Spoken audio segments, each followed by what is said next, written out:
Depuis 10 ans qu'il vit à Paris, Édouard a ses adresses. Pour le fromage, il se rend dans le quartier du Marais.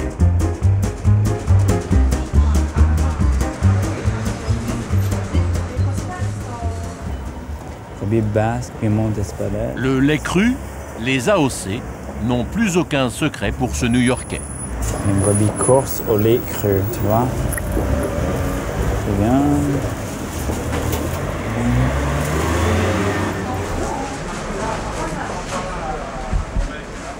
Pyrénées ariégeoise et une autre Pyrénées basque. Lesquelles, c'est quoi les différences entre les deux? Il y en a une qui est plus moelleuse et l'autre plus sèche. Ah d'accord. Je vais prendre celui qui est plus moelleux. Moelleux? Voilà.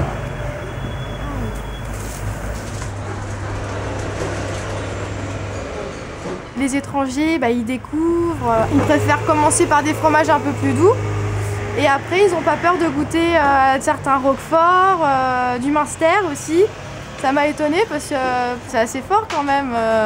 Et non, ils s'intéressent un petit peu, ils commencent à former leur palais et voilà, ils reviennent régulièrement. Sincèrement, il y a des fois des étrangers qui savent beaucoup mieux la fabrication du fromage que certains Français.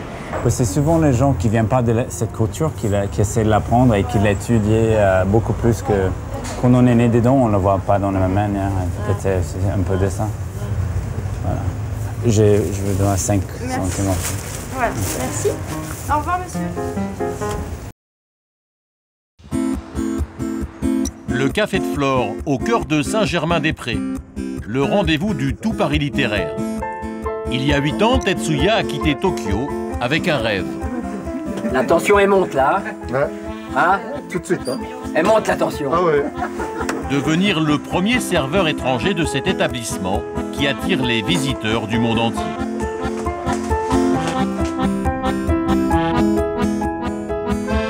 Édouard Bragfeld est américain et il connaît mieux Paris que beaucoup de Parisiens. Chaque fois qu'on traverse la Seine ou qu'on prend les quais et qu'on voit la lumière, le bateau qui passe avec la lumière sur la Seine, sur les bâtiments, c'est juste absolument magique. Depuis 10 ans, Édouard sillonne la ville en quête d'endroits exceptionnels ou insolites qui serviront de décor aux plus grands photographes. C'est beau aussi. J'aimerais bien voir l'angle de l'autre côté, ce qu'on voit. Avec les toits? Ouais. On sait exactement où on est tout de suite.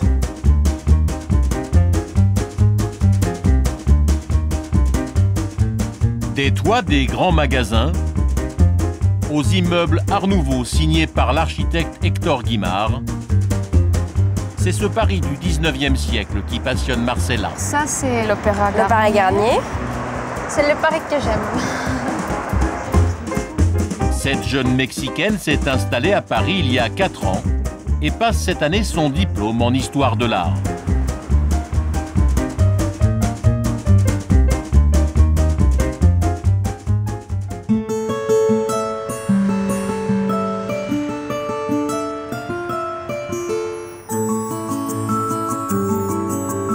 « 7 h du matin, l'heure du boulanger.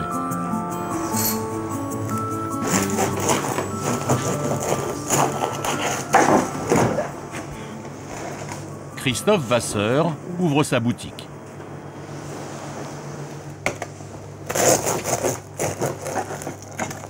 Parmi ses tout premiers clients, un habitué, Steven Kaplan.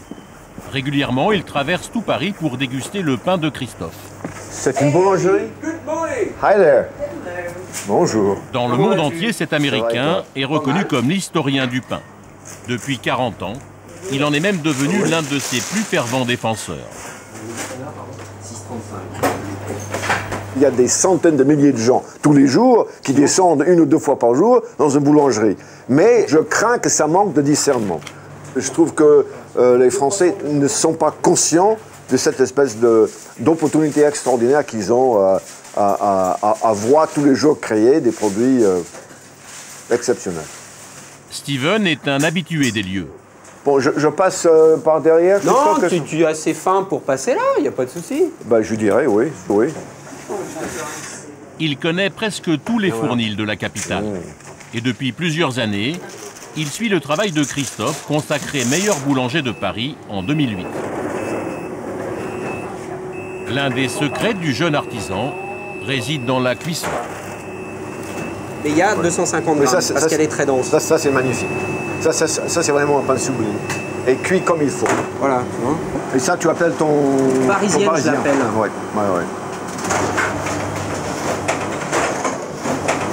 Voilà.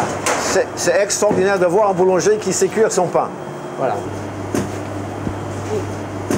Comme un tam-tam, ça doit résonner. Vraiment. Marqueur donc de Voilà, ça c'est cuisson parfaite ça. Et vous voyez, j'appuie dessus, vous voyez, ça résiste, il faut que j'aille à deux mains pour faire craquer la croûte. Donc j'ai une croûte super épaisse sans être brûlée. Comme moi je l'aime et comme mes clients l'aiment maintenant. Enfin. Mais il fallait inculquer ça aux clients. Voilà.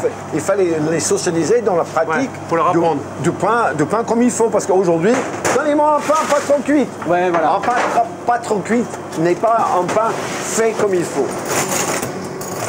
La spécialité de Christophe, c'est ce grand pain rectangulaire, le pain des amis.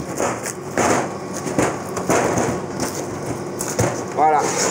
Mais pour vraiment l'apprécier, il faut savoir attendre. Elle est un peu chaude, on va pas pouvoir goûter, mais... On ne peut pas. Quand c'est chaud, on ne peut pas. C'est masqué. Et il y a une grande illusion en France. Les gens achètent du pain Non, chaud. mais Le fait de vendre chaud permet de masquer le manque d'arôme.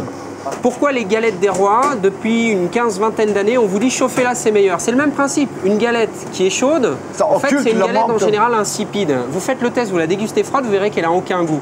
Et en fait, quelque chose qui a du goût, à température ambiante, doit être riche en arômes. Le chauffer, vous le dénaturez. Et le pain, c'est pareil. Même chose. Le pain chaud au masque, Ah un non, mauvais non, non, pain. là vous voyez pas le dixième Non, des mais arômes un qu'il y a. pain chaud, Ah, vous masquez tout ce que vous voulez. c'est une forme de théâtralité de bas étage quand on fait goûter le pain chaud. C'est pas la peine. C'est joli. C'est joli. Et puis, mais là, il n'y a rien. On sentira rien. On sent rien. Non, là, le pain qu'on a coupé tout à l'heure, on va le goûter sûr. maintenant. Et là, on va sentir des arômes. Il y a la croustillance formidable, il y a la torréfaction et la caramélisation. D'abord, le nez, c'est acacia, c'est abricoté, c'est fleurs d'oranger, c'est formidablement riche, c'est épicé, c'est un peu de noix, un peu de beurre. Ça donne vraiment un plaisir extraordinaire et la saveur est à la hauteur des arômes. C'est délicieux. Mais franchement, ça vaut le coup de faire 3 km à pied. Ah non, mais c'est sublime. C'est sublime.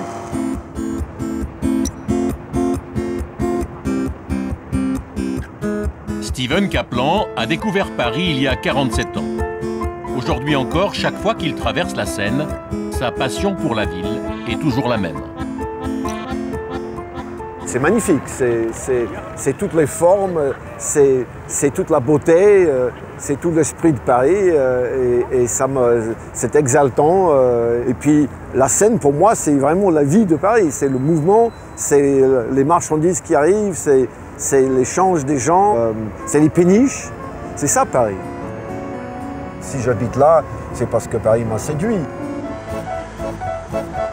Cette histoire d'amour entre Paris et Steven a commencé ici, à Saint-Germain-des-Prés, place Saint-Sulpice. À l'époque, Steven a 19 ans. Il est étudiant en histoire et vient apprendre le français. Ça fait toute la... Aujourd'hui, il est marié à Marie-Christine. Tout commence en 1962 sous les toits de cet immeuble, dans une petite chambre de bonne. C'est là le début pour moi, c'est le début de la France pour moi, c'est le début d'une odyssée à laquelle je ne m'attendais pas du tout. Je voulais faire part et faire partie de cela. Je voulais devenir parisien et je voulais m'incruster un peu et dans les murs et dans les monuments. Mais dès le jour de son arrivée, à peine installé dans sa petite chambre de bonne, Steven va faire une découverte qui va bouleverser sa vie. Et je suis arrivé, j'ai lâché mes affaires, je redescends et puis je vais chercher à manger parce que j'étais absolument... Je crevais de faim. Et c'est là le moment fatidique dans mon parcours. C'est en poussant la porte de cette boulangerie de quartier que Steven va rencontrer le grand-père d'Apollonia Poilane. Salut Apollonia. Bonjour. Marie-Christine, mon épouse. C'est elle qui dirige aujourd'hui la boutique. Bien, merci. Et c'est au sous-sol, dans ce fournil, l'un des plus vieux de Paris, que Steven découvre sa passion pour le pain.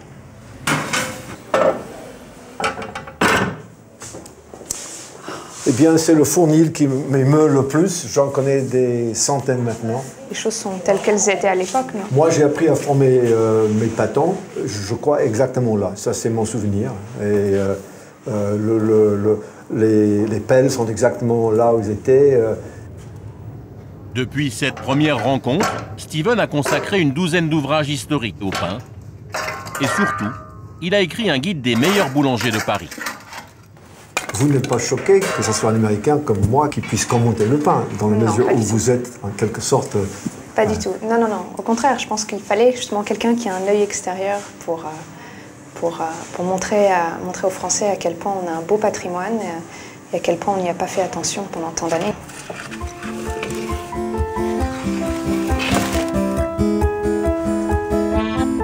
Le jour de son arrivée, c'est ici, dans les jardins du Luxembourg, que Steven, l'étudiant américain, vient déguster son premier pain.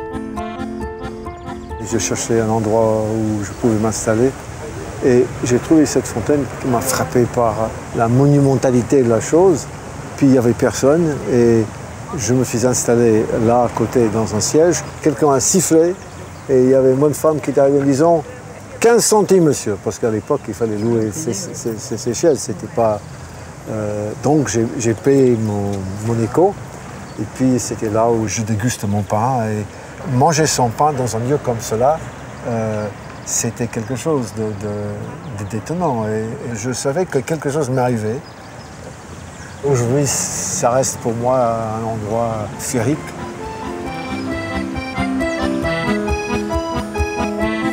Demain, Steven reprend sa tournée des boulangeries pour réactualiser son guide des meilleurs pains parisiens.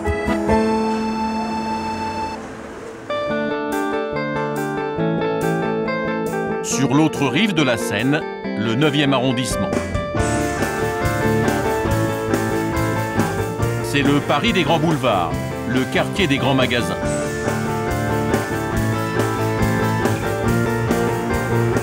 Au cœur de la capitale, sur le boulevard Haussmann, les magasins ouvrent leurs portes.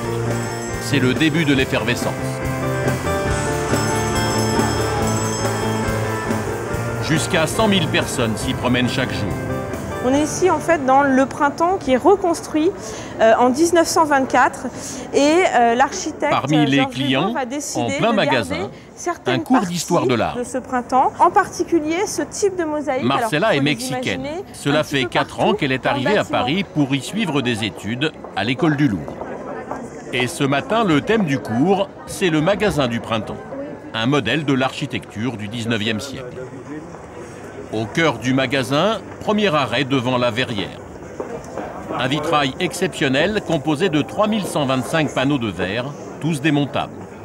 À l'origine, il faut imaginer que cette verrière, en fait, on la voit depuis le rez-de-chaussée, c'est-à-dire elle mesure 42 mètres de haut. Donc c'est vraiment quelque chose de très très imposant. Ça permettait de donner l'impression que le grand magasin était tout à disposition de la clientèle. Le printemps est construit en 1865. Pour la première fois sont associés le métal, la pierre et le verre. Aujourd'hui, le magasin est classé monument historique. Et aux 4 coins de l'édifice, l'architecte a créé des rotondes. Chacune est unique. À l'époque, ces salons étaient destinés au repos de la clientèle. Vous voyez qu'en termes de décor, ici vous êtes passé... Super. Aujourd'hui, ils sont fermés au public. Vous n'êtes pas ici sur un art de la fresque, hein, c'est une toile peinte qui a été posée, c'est une toile marouflée, vous en avez l'habitude. Ici, vous avez une toile marouflée qui reprend l'ensemble du décor. Souci d'équilibre, tonalité, là après je vous laisse décrire. Chaque rotonde a son décor. Celle-ci, récemment restaurée, est un chef-d'œuvre de style art déco.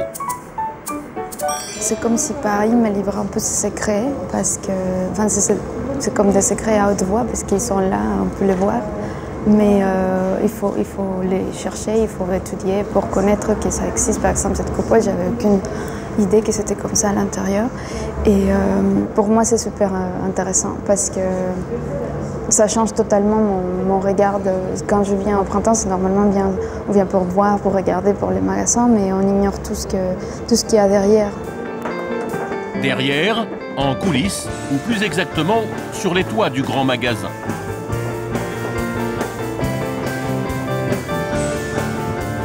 Le groupe d'étudiants y découvre une vue imprenable sur les toits de Paris.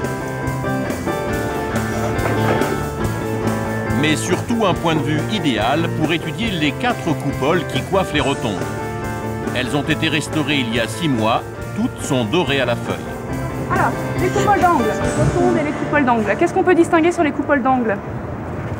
Au niveau de nos coupoles, de nos rotondes? Les colonnes sont torsadées et là elles sont lisses. Vous avez des colonnes fines d'un côté, des colonnes torsadées, de l'autre côté vous retrouvez des colonnes avec des chapiteaux plus que décoratifs. Si vous regardez l'environnement urbain, vous devez retrouver finalement un certain nombre de particularités. En 1865, la volonté du propriétaire est de placer son magasin au cœur du nouveau Paris d'Haussmann. Il choisit un emplacement stratégique à 5 minutes de l'Opéra et de la toute nouvelle gare Saint-Lazare. Alors quels sont les bâtiments que vous connaissez? La première chose, c'est que les grands magasins ne sont accessibles et ne sont possibles au 19e siècle que parce que vous avez un développement des transports. Vous n'avez plus un commerce de proximité, mais vous avez la possibilité de vous rendre un peu plus loin, de vous déplacer et de venir au printemps chercher ce dont vous avez besoin. Donc liez bien les grands magasins évidemment à des principes d'infrastructure de ville qui sont nécessaires.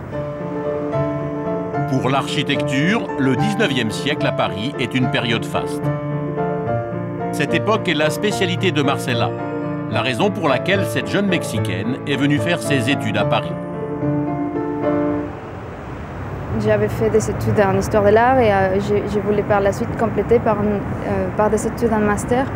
Et j'avais très envie de le faire à Paris parce que c'est important dans le domaine où je suis, c'est vraiment un endroit important pour l'histoire de l'art et pour le patrimoine culturel aussi. C'est super. L'après-midi, Marcela retrouve Stéphanie, une amie mexicaine. Elle aussi est étudiante en histoire de l'art. Dans le 16e arrondissement, elles viennent étudier ce monument, surnommé le Castel Béranger.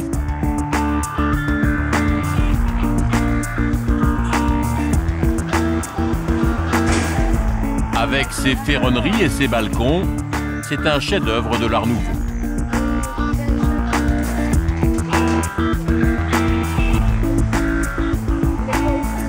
Construit en 1895, cet immeuble a fait la gloire d'Hector Guimard. À l'époque, ce génial touche-à-tout révolutionne l'architecture. Mais son titre de gloire, il le doit aux bouches de métro qu'il a dessinées. Elles sont même devenues l'un des emblèmes de Paris.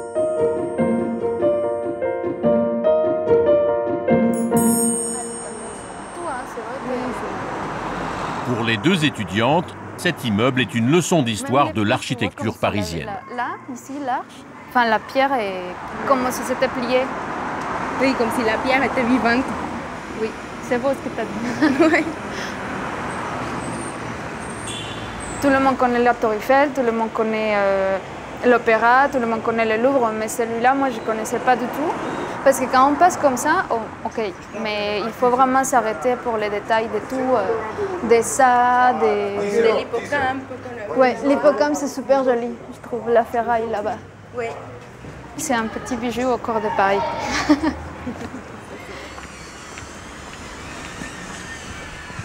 Et pour découvrir l'intérieur du monument, normalement interdit à la visite, Marcela a pris rendez-vous avec un habitant de l'immeuble.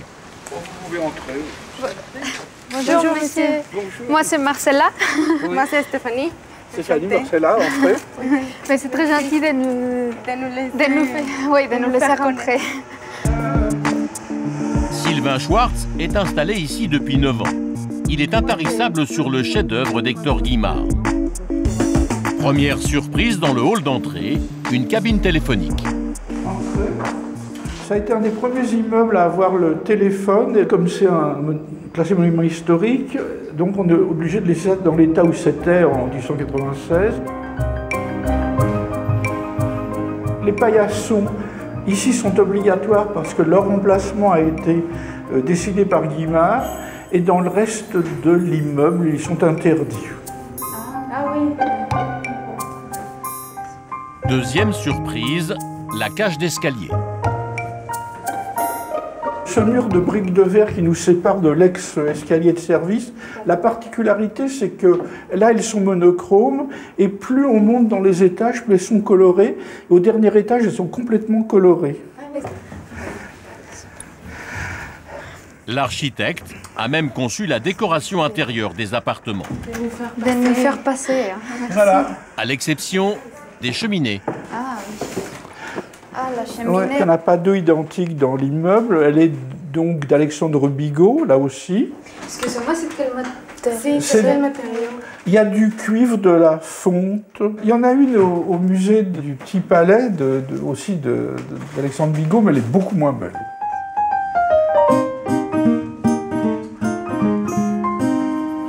Ce qui est là, c'est... Non, vous pourriez croire que c'est un passage secret, pas du tout. C'est un placard. Et donc l'encadrement est d'Hector Guimard. C'est un des vestiges qui reste dans cet appartement où beaucoup ont disparu. Et la porte elle-même, la poignée, c'est le moulage de la main d'Hector Guimard. Ah, excellent. Voilà. C'est intéressant, ça je ne savais pas qui c'était cette trace. Super. Oui. Et pour chacune des fenêtres de l'immeuble, là encore Hector Guimard a laissé son empreinte. Il a fait réaliser un vitrail original. Alors voilà, tenez, approchez-vous. Oui. N'est-ce pas que c'est très beau? Oui. Oui, c'est très très beau. Et sur cette façade, l'architecte s'est même mis en scène. Vous voyez ces petits balcons? C'est l'autocaricature du visage d'Hector Guimard. C'est génial. Oui, avec sa petite barbiche pointue. Et c'est lui, c'est son auteur. C'est lui, oui. Oui, c'est lui, oui. Ah, il s'aimait bien. Merci, merci. Merci beaucoup.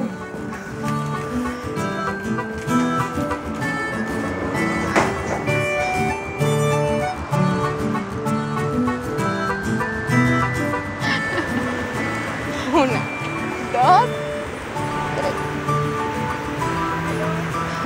Espero que haya salido. Sí, ahí se ve un poquito. Mira, pour ta maman. Sí, pour ma mère. Marcella est satisfaite de sa découverte. Nous la retrouverons dans quelques jours dans les coulisses du musée d'Orsay, où elle suit son stage de fin d'études.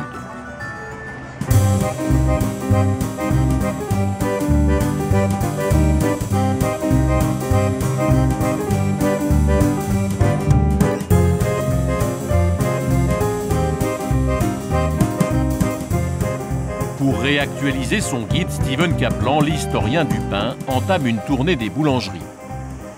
Je teste au moins 5 fois par semaine. J'essaie de voir 5 boulangeries chaque semaine. Et puis également une baguette de consommation courante, s'il vous plaît. Baguette ordinaire. Voilà, exactement. Oh, il n'y a pas de baguette ordinaire en France. Normal, toutes les baguettes sont exceptionnelles. Non, monsieur. Voilà. Bonjour mesdames. Ça va? Bien et vous-même? Moi, je vous prendre, s'il vous plaît, une baguette de consommation courante, comme vous dites, une baguette ordinaire. Baguette normale? Bien cuite, si vous voulez bien. Comme ça? Parfait. Et puis une tradition, si vous en avez, s'il vous plaît. Oui, bien sûr. Steven a acheté 6 baguettes dans 3 boulangeries différentes. Maintenant, il s'agit de les goûter.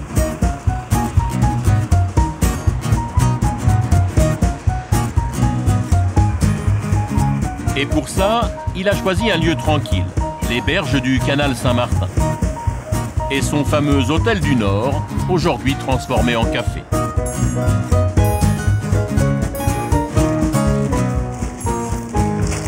L'expert a sa méthode, toujours la même. Il y a 5 critères. D'abord, l'aspect.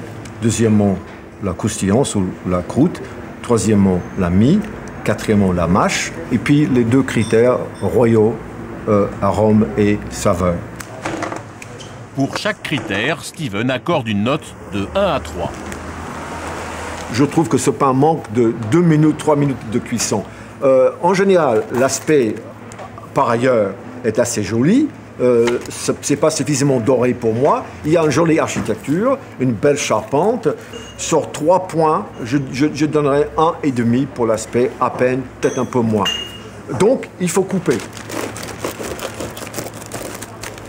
Voilà. C'est intéressant.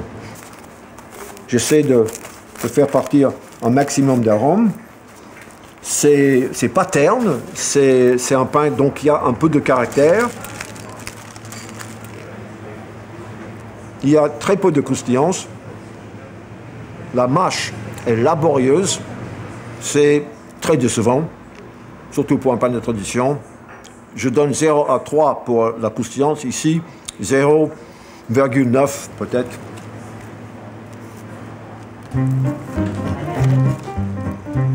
Pour les besoins de son guide, Steven a déjà testé 700 des 1200 boulangeries de la capitale.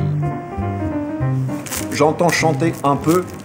C'est pas aussi mauvais que j'aurais pu imaginer. Il y a une certaine croustillance. La mie est médiocre, est pauvre. Là, c'est insipide.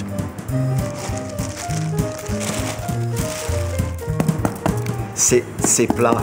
Il n'y a aucune sonorité. Ça me fait trembler pour la croustillance. Tout le monde peut le faire. Il ne s'agit pas ici de faire de la science einsteinienne, il s'agit de quelque chose de très viscéral. On veut savoir qu'est-ce qui constitue le plaisir. Je ne veux pas que les gens disent que le pain est bon parce qu'il est bon. Je veux qu'ils disent qu'il est bon parce qu'il a certaines qualités. Je veux que les gens échangent, que ce soit comme avec le vin, un moment de convivialité, mais aussi un moment d'information, un moment ludique, mais un moment, disons, édifiant, si je puis dire.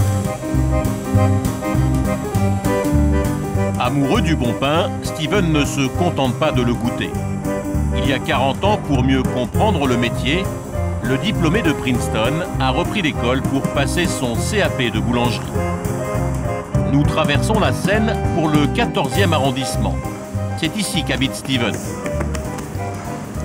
Il faut vraiment pas serrer. Hein. Voilà. De temps en temps, pour ne pas perdre la main, il vient façonner la pâte chez Dominique, un ami boulanger. Comme si tu faisais... Voilà. Après, tu la retournes. Et là, on peut la serrer. Je sais mal faire. J'ai cette frustration énorme que manuellement, je ne suis pas très bon. Autre coup de main délicat, la signature du boulanger, juste avant la cuisson. Voilà. Tiens, Steve, tu veux... Non, je déchire, tu vois. C'est même pas la peine. J'ai pas fait ça depuis un certain temps et je vois la différence entre quelqu'un qui réfléchit sur le pain et quelqu'un qui en fabrique. Voilà, c'est ça. Alors en fait, la lame, il faut bien la tenir inclinée comme ça et on coupe la section du haut. C'est ce qui va permettre au pain de donner son décor aussi. Hein, parce que celle-ci, par exemple, qui va être cuite, elle va certainement se déchirer.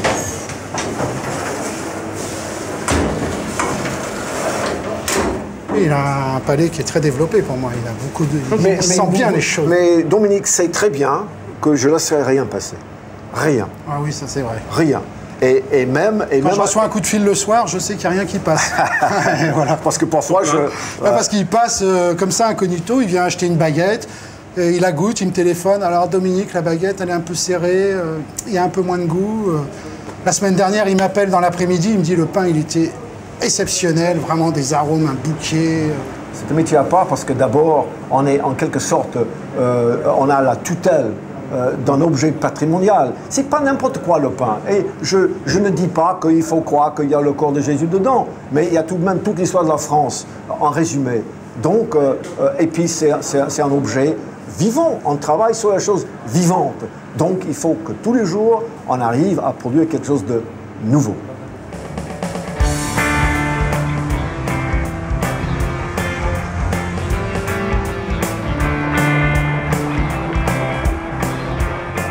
L'autre passion de Steven, c'est l'histoire de France. Une passion qu'il aime faire partager à ses amis, 2 Américains en visite dans la capitale. Le temps d'une remontée de la Seine, Steven leur fait découvrir les plus beaux monuments de Paris.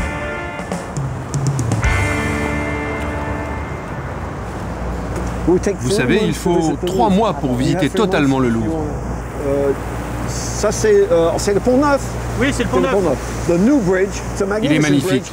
On l'appelle le Pont Neuf, mais c'est en fait le plus ancien de Paris, car les ponts étaient construits en pierre et en bois. Il y avait des maisons dessus, comme c'est toujours le cas à Florence. Mais ils ont brûlé.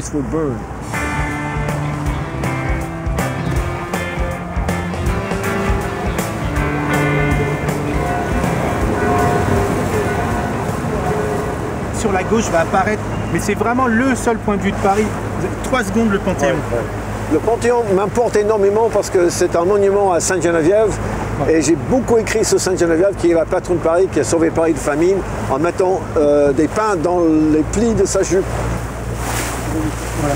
Hop, juste 3 secondes, hop, 1, oui, 2, sublime. Ah, c'est sublime, oui. Et voilà. C'est parfait.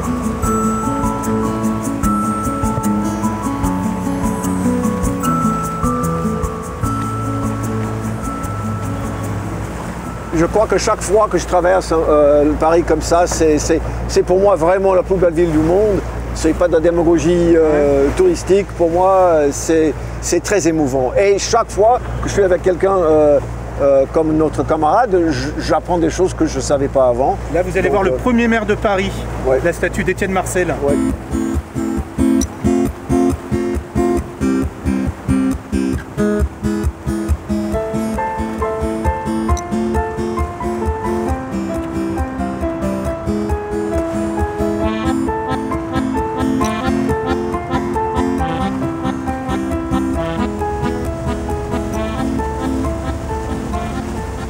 Il va y avoir le champagne. On va me servir. Non, the one of the best, but Madame. Ah, merci. J'en prie, vous êtes les bienvenus. Buvons à cette ville merveilleuse. Et puis, à nos retrouvailles. Here's the boat. Just for you. Il y a 47 ans, jamais je n'aurais pu m'imaginer aujourd'hui à Paris. Je crois qu'avec des copains américains, je me sens peut-être plus parisien, curieusement. Plus parisien, mais américain aussi. Je crois que tous les deux, et ça me plaît. Ça me plaît d'avoir ce double jeu, cette double identité, qui est pour moi, à la fois, c'est une tension, mais c'est une tension fructueuse.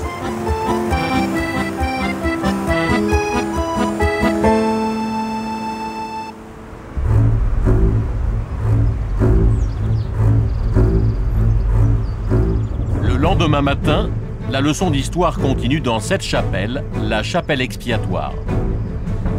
Ici s'est écrite l'une des pages les plus tragiques de l'histoire de France. Dans ce jardin, en 1793, ont été inhumés Louis XVI et Marie-Antoinette. Ce n'est qu'en 1816 que leurs dépouilles sont transférées à la basilique Saint-Denis.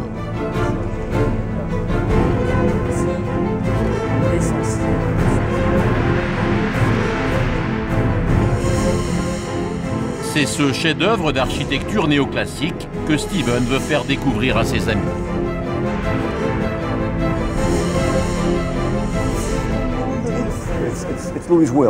Là, nous avons le testament de Louis XVI. C'est particulièrement intéressant, car il pardonne au peuple de l'avoir renversé. Il a écrit ce texte avant de se confesser à un prêtre irlandais dans la nuit du 21 janvier, à la tour du Temple où il était détenu. Et dans ce testament, quelques lignes destinées à son fils.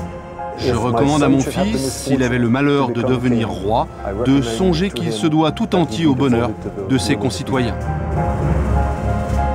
9 mois plus tard, à son tour, Marie-Antoinette, à la veille de monter sur l'échafaud, s'adresse à son fils, Louis XVII.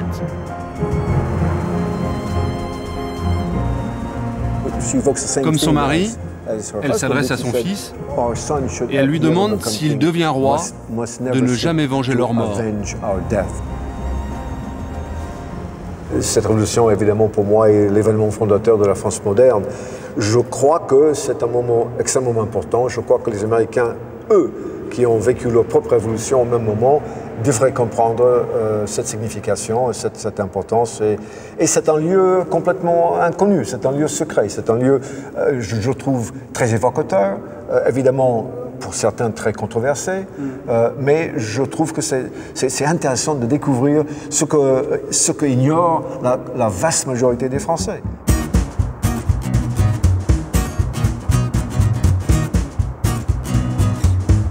Pour le déjeuner, Steven a réservé une surprise à ses amis.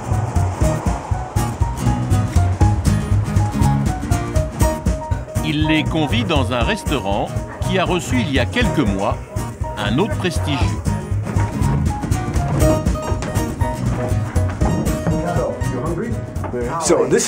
Donc c'est ici que Obama est venu dîner. Oh yes. C'est charmant. Ici, on sert de la cuisine traditionnelle française. Yes. Là, par exemple, dans la carte, il y a quoi qu'un Américain ne prendrait pas? Mais un boudin ou même une andouillette, je crois que ça pose problème parce que ça pour l'Américain, c'est peut-être pas trop hygiénique, c'est peut-être pas trop sanitaire. Bonjour. Ah, messieurs, bonjour. Alors... Bon, dites, est-ce que je suis dans le siège de mon président ou pas? Alors, vous êtes à la table même, Monsieur le Président. Le président a pris en entrée une salade composée, puis un filet de bœuf, avec des frites et une sauce béarnaise. Et madame a mangé un morceau de foie gras, puis un gigot d'agneau rosé et du gratin dauphinois. Elle était plus audacieuse que lui, non? Oui, mais on a un peu insisté pour le foie gras. Je voulais vraiment qu'elle goûte parce que je viens du Sud-Ouest. Mais Obama n'a pas essayé la tête de veau. Ah non. Ah non, très peu d'Américains et d'étrangers en général s'aventurent à prendre de la tête de veau. C'est vraiment particulier, mais quand on aime ça, c'est délicieux. Pourrions-nous avoir un peu de salade de tête de veau en plus, s'il vous plaît? Salade de tête de veau. Mais bien sûr. Il faut oser, c'est une expérience.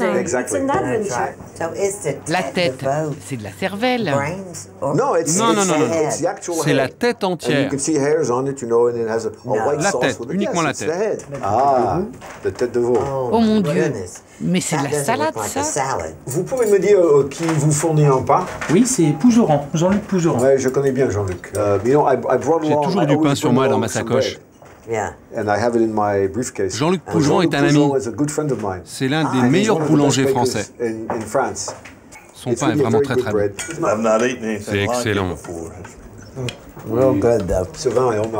Le séjour de Floride et William, les deux amis de Steven, touche à sa fin. Demain, l'historien du pain reprendra le chemin des boulangeries parisiennes. Il doit encore en tester 500 pour son guide.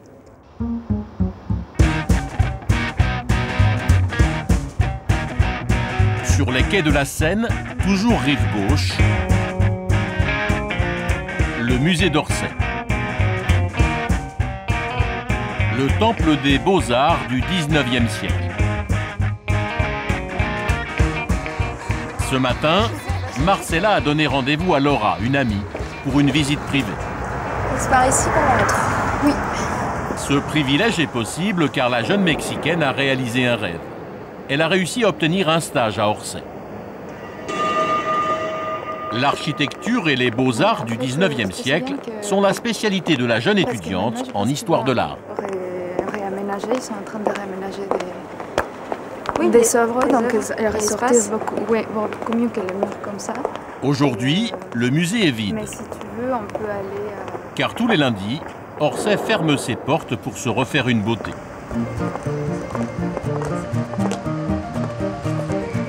Depuis 3 mois qu'elle sillonne le musée, Marcella le connaît parfaitement. Tu vois les petits détails qui sont intéressants. Par exemple, ses doigts qui est comme ça, qui sont crispés, oui, au niveau de ses pieds. Devant ces chefs-d'œuvre, chaque année, défilent 3 millions de visiteurs. J'ai déjà vu sur les livres et tout, mais c'est le bleu là, c'est très... c'est très fort quand même. Orsay n'a pas toujours été un musée. Jusqu'en 1939, c'est une gare, l'une des plus modernes d'Europe. Mais ce que l'on sait moins, c'est que pour accueillir les voyageurs, cette gare possédait son propre hôtel. Un palace où étaient organisées de somptueuses réceptions.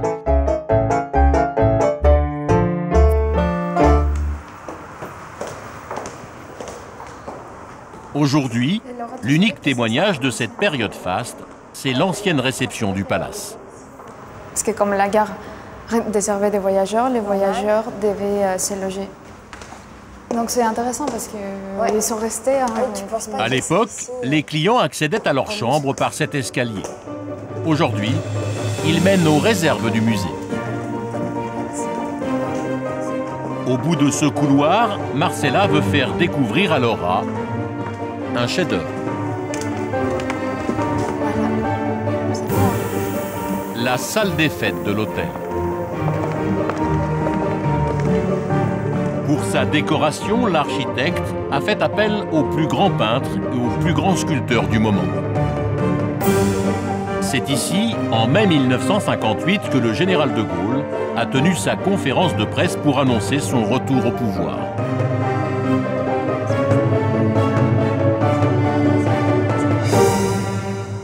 C'est vraiment très fast. Très fête. Ouais, c'est ça. Tu te vois bien danser au milieu. Mais oui. Valse. Oui. C'est une sorte de mélange des styles. Et c'est intéressant. Marcella réserve une autre surprise à Laura. Cette fois, sur les toits de l'ancienne gare. Elle est quand même géniale. En plus, regarde. Oui, elle bouge. Elle bouge.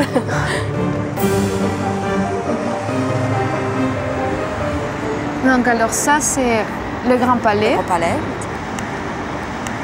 Là, c'est l'Opéra Garnier. L'Opéra Garnier. Au fond, à Montmartre. Montmartre. Le Louvre. Et le Louvre. C'est une sorte de face-à-face devant la ville.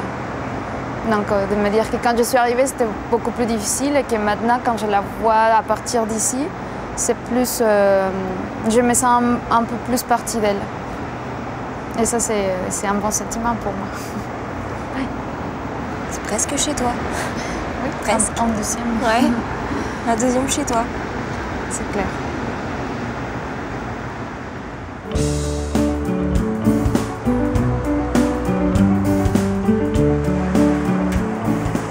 Nous sommes au cœur du quartier latin.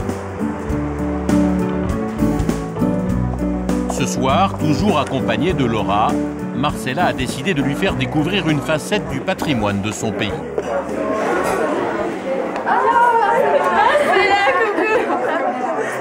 Les deux étudiantes rejoignent un groupe d'amis dans ce restaurant, l'une des meilleures tables mexicaines de Paris.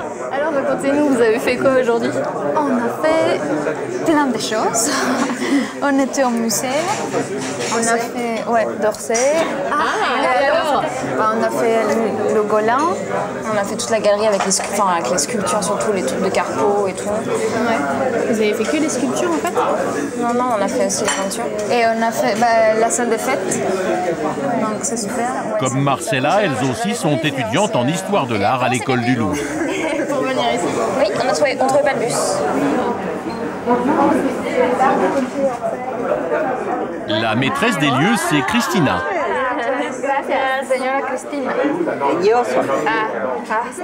Originaire du Mexique, Christina est installée à Paris depuis plus de 40 ans.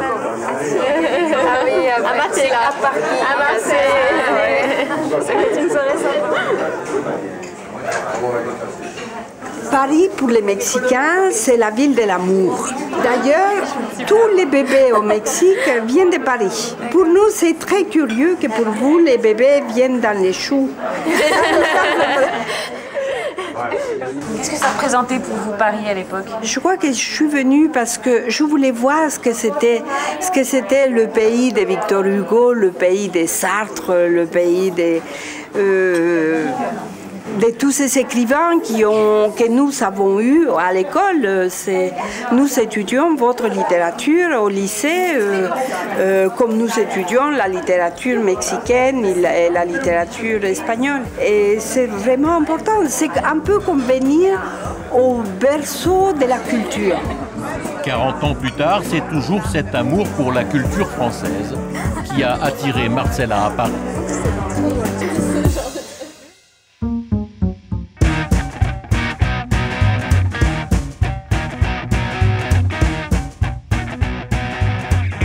du Paris historique sur l'île de la Cité, Notre-Dame. Un chef-d'œuvre de l'architecture gothique. L'un des symboles de la capitale. La première pierre a été posée en 1163. Mais Notre-Dame ne sera jamais réellement achevée. De chaque côté de la cathédrale, deux gigantesques rosaces de 13 mètres de diamètre.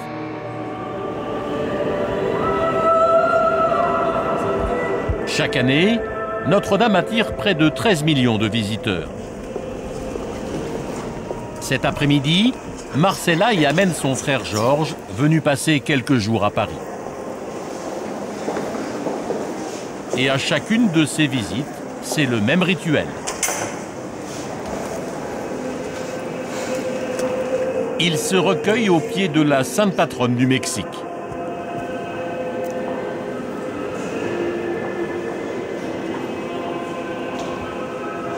La Vierge de la Guadalupe.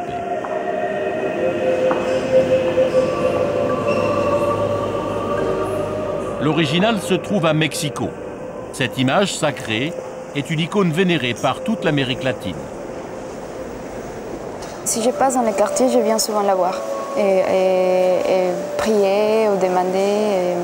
Et pour moi, elle ne représente pas juste la religion catholique, elle représente plus que ça. Elle représente le Mexique entier comme pays, elle représente ma famille, moi-même, notre culture, exactement. Ouais. Et nos croyances. Nos croyances. Et par exemple, moi, quand je l'ai vue, je me sens accompagné. Je ne me sens pas tout seul quand je suis à Paris, quand je suis en Europe. Je vois que c'est comme ma mère qu'elle est là. Oui.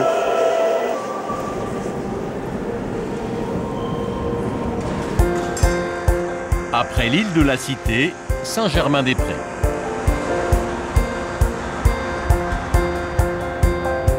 Aujourd'hui, Marcella et Georges veulent trouver un cadeau pour leur père, médecin à Mexico. Tu vas voir cet endroit, c'est hallucinant, tu vas adorer. Et comment tu l'as découvert? Par hasard, un jour, je m'étais garée dans le quartier pas très loin d'ici. Et je l'ai vu et j'ai tout de suite pensé à papa. Dans cette rue, à quelques pas de la faculté de médecine, Marcella a repéré une librairie scientifique. Libros, diccionarios. Vamos, coach. Mira para aquí.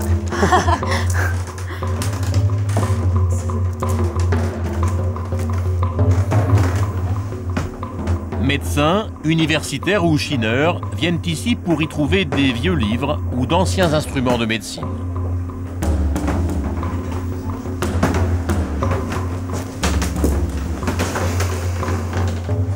Le propriétaire des lieux, c'est Jean-Bernard Gillot. Je vais vous montrer une très jolie trousse médicale, qui est une trousse du XVIIe et c'est une trousse de trépanation. La trépanation est, comme chacun sait, quelque chose pour faire des opérations du cerveau. Voilà, donc on utilisait ça pour extraire les balles, C'était souvent des choses qui servaient pour les médecins militaires. C'est de quelle date? C'est 17e, voilà. Donc voilà.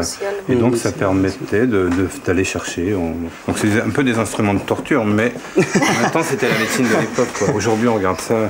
Wow. Imaginons qu'il n'y avait pas d'anesthésie, qu'il n'y avait rien de tout ça. J'apprends tous les jours. Et en l'occurrence, voilà, ce matin j'ai trouvé ça. Voilà, et c'est probablement un des premiers microscopes d'entomologistes. Voilà, donc en fait, il y a une toute petite boule de verre, et on posait l'insecte ici, et puis on regardait comme ça.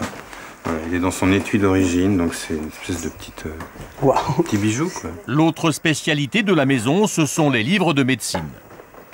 Bon. 1759. 1759. Voilà. Ah non, mais là, si... Bon, après, on verra. C'est pas. J'ai le droit de vous montrer. Hein. C'est pas. Vous montrer. C'est aussi. Voilà. Wow. C'est donc le plus beau livre d'anatomie qui a été fait, qui est le Gauthier d'Agoty.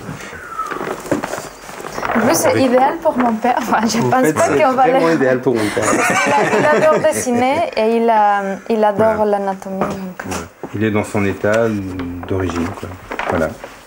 C'est un très bel exemplaire. L'éditeur, donc Monsieur Gauthier d'Agautier, a même fait faillite tellement ça lui coûtait cher cet ouvrage. Parce qu'elles sont faites... Ah, et ça, c'est 20, ça? Oui, c'est à vendre. Ah. Mais ça vaut une fortune, mais... Ouais. Non, mais juste pour le voir, merci. On n'en est pas là, quoi, voilà. Alors... Donc, vous achetez le magasin? Oui, en fait. Pourquoi pas avec... Vous venez, voilà. J'aimais bien le livre. Ah oui, mais... Et vous avez un petit livre d'anatomie, un plus petit, disons plus facile pour les voyages. La Maison Brieux possède l'une des plus grandes collections de livres de médecine en Europe. On y trouve des éditions dans presque toutes les langues. J'ai trouvé un livre d'anatomie publié à Madrid. Complète, ça c'est en espagnol. Voilà.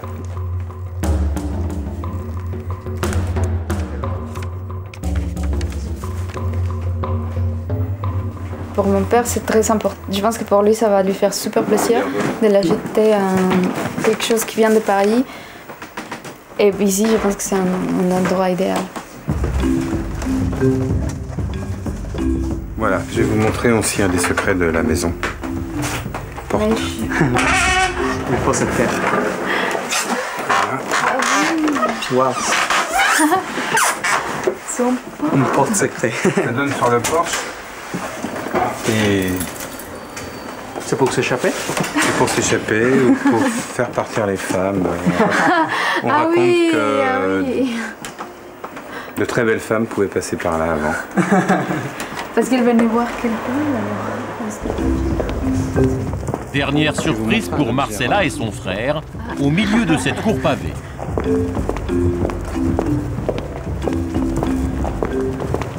Qu'est-ce que c'est ça? Ici, regardez, il y a des petites traces comme ça. Oui. Et ça, c'est ce qui s'appelle une pierre à fendre. C'est là où on fendait le bois pour se chauffer. C'est une pièce qui est plus importante et ça permettait de fendre le bois au 18e. Il y en a une, il y en a peut-être une deuxième ailleurs, mais voilà, ça permet. Et il y en a encore dans beaucoup d'immeubles parisiens. Je savais pas ça de Paris.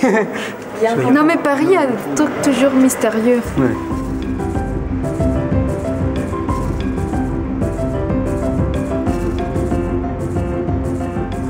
Demain, Georges quitte Paris pour Stockholm. Avant son départ, Marcella amène son frère sur l'île Saint-Louis, l'un de ses endroits favoris. Bueno, o sea, cuando yo me imagino en París, siempre es así como estás en una banquita. Al lado del Sena y con edificios de ese estilo, completamente, ¿no? Sí. Esa es la imagen primera. La primera imagen que viene de París.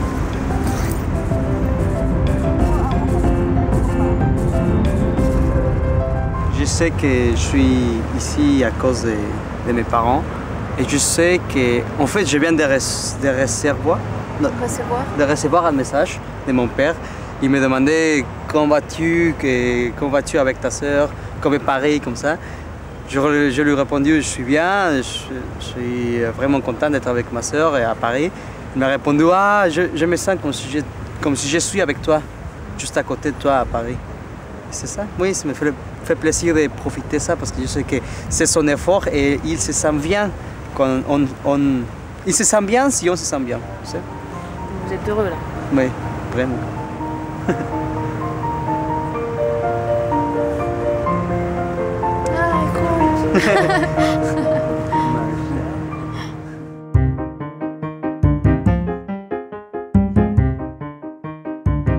À Paris, la Seine est au cœur de la ville. Elle la traverse d'est en ouest sur une dizaine de kilomètres.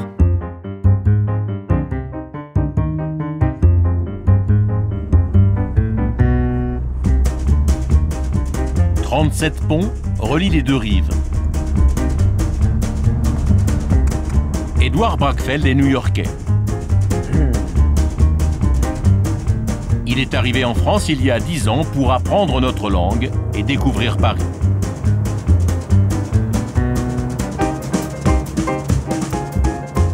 J'adore Paris la nuit parce que c'est quand même une ville totalement magique. Chaque fois qu'on traverse la Seine ou qu'on prend les quais et qu'on voit la lumière, le bateau qui passe avec la lumière sur la Seine, sur les bâtiments, c'est juste absolument magique. C'est assez étonnant qu'on n'arrive pas à s'habituer à la beauté. À 34 ans, Édouard a su conjuguer son amour de Paris et son goût pour les monuments. Il en a même fait son métier. Pour de grands photographes, il recherche les plus beaux lieux de la capitale. La nuit, on fait découvrir des choses qu'on ne voit pas forcément la journée. C'est qu'on peut se balader tous les jours à Paris et passer par les mêmes rues. Et soudainement, tu passes la nuit, il y a la lumière et il y a des choses qui sortent que tu n'aurais jamais découvertes.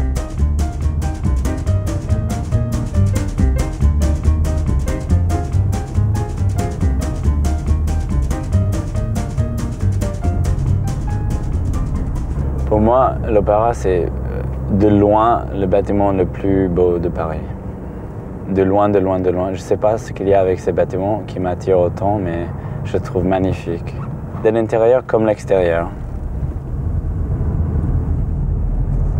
Quand j'ai ma famille, n'importe quel gens qui vient me rendre visite à Paris, je les envoie tous à la Parc Garnier.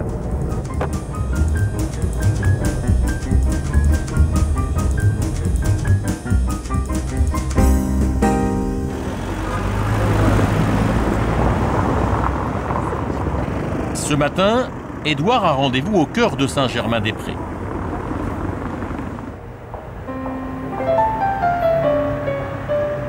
Au numéro 13 de la rue des Beaux-Arts. Derrière cette façade discrète, depuis plus d'un siècle se cache un hôtel. Méconnu des Parisiens, pour bon nombre d'artistes et d'écrivains, c'est une référence. Durant les années 60, dans ces salons, on pouvait croiser les actrices Audrey Hepburn ou Grace Kelly. Plus tard, l'écrivain argentin Jorge Luis Borges y avait ses habitudes. La spécificité de l'hôtel, c'est sa décoration et son architecture, comme ce puits de lumière.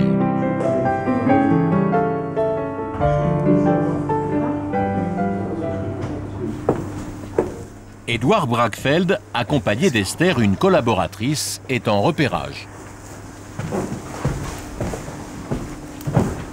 Pour un de ses clients, il aimerait organiser à l'hôtel une séance photo.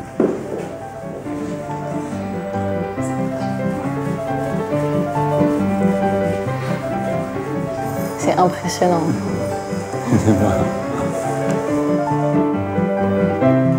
Pour cette visite, ils sont guidés par la directrice de l'hôtel, Caroline Piel. Oh, et il y a une histoire pour cette miroir?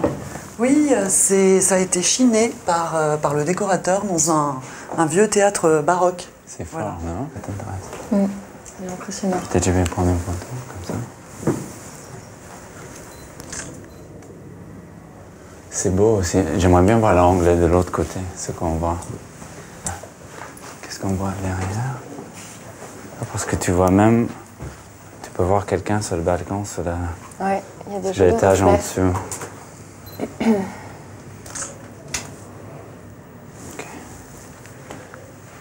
Ça, c'est la suite? Voilà, la suite cardinale, en effet. Ah. Wow.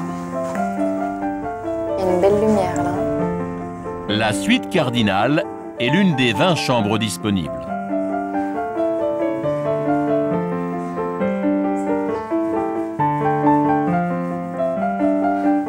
Wow. Sa particularité, la vue sur les toits de Paris, un détail qui a son importance. Caroline, excusez-moi, pardon, on est en quelle direction ici? On est plein sud, là. Plein sud. Oui, parce que la scène est juste là. Ouais, du coup, on va avoir la lumière dans le salon toute la journée, qui est pas mal. Ça donne une bonne lumière, ouais. Alors, on oublie les verdures, mais déjà, juste qu'on voit... On va mettre les toits? Ouais. Ok. Ok. Juste d'avoir les toits juste assez... On sait exactement où on est tout de suite. Du coup, si on a une photo des gens qui déjeunent, c'est bien placé.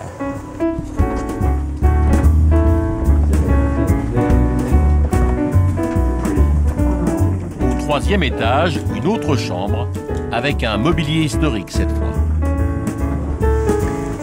Alors c'est la chambre Mistinguett. Alors voilà la fameuse chambre Mistinguett en effet. Mistinguett, la célèbre artiste de music hall des années 20. Elle n'a jamais habité l'hôtel et pourtant, une partie de son mobilier personnel est ici. Ça offre un autre décor. Et ce lit est quand même incroyable. C'est quand même incroyable. Tous ces meubles de style art déco sont des pièces uniques. Super intéressant parce que, évidemment, pour quelqu'un dans la mode, doit avoir aussi l'histoire avec quelque chose qui est aussi fort et aussi unique. Ça fait... Non, ça marche. Oui, absolument. C'est vrai qu'elle est un peu atypique cette chambre avec le lit au milieu sur une estrade. Ouais, mais même un lit art déco comme ça, très art déco. On ne voit pas très souvent. L'histoire de la chambre, c'est le mobilier. C'est Doumergue qui l'avait créé pour Mistinguett, pour sa maison de Bougival. Après sa mort, sa sœur a voulu le céder, toute cette chambre à coucher. Ouais, tout le mobilier. Tout le mobilier au musée d'art moderne de Paris, qui n'en a pas voulu parce que c'était beaucoup trop imposant. Et finalement l'a offert à son meilleur ami, qui était le directeur, le propriétaire de l'hôtel dans les années 70. Le fait qu'elle ait appartenu à une chanteuse, c'est important ou pas? C'est très important parce que même si on ne voit pas dans une photo l'histoire, tout le son. Et c'est ça qui, quand tu veux créer une image, il faut sentir ces choses. C'est pour ça que même des fois, on veut shooter quelque chose, au lieu de shooter en studio, on va dans un vrai lieu. C'est pour sentir cette âme. Parce que vous vous dites déjà, ce lieu-là, il pourrait très bien correspondre à tel type de photo ou à tel type de photographe. Oui, je trouve que cette chambre peut très bien convenir à une marque de mode assez intellectuelle qui aime bien décrire un endroit ou d'avoir une histoire, tu vois, qui peuvent très bien dire sur le truc pris dans la chambre de Mistinguett et qu'on a un mélange de moderne et d'ancienne, d'une histoire où on raconte quelque chose. Parmi les clients les plus connus de l'hôtel, l'écrivain irlandais Oscar Wilde. En exil en France, il a passé ici les derniers jours de sa vie, dans ce qui était à l'époque une simple pension de famille. Il a vraiment vécu ici. Oui. Ça, j'adore. Ah là là. Aujourd'hui, dans la chambre demeurent quelques souvenirs du célèbre écrivain, comme ce lit et ce bureau. Il était mort dans cet endroit, non? Il est mort ici, tout à fait, le 30 novembre 1900. Wow. Incroyable. C'est encore en histoire, c'est toujours bien. Ouais, donc c'est encore bien. Ouais, c'est encore bien, oui. C'est beau. Et les murs sont d'origine? Et non, du tout, c'est une reproduction d'une fresque qu'il avait fait faire déjà dans son appartement à Londres, et dont l'original se trouve au Metropolitan à New York, justement. Ce sont des phénix. Ouais, ce sont des phénix, et c'est en émail. C'est sublime.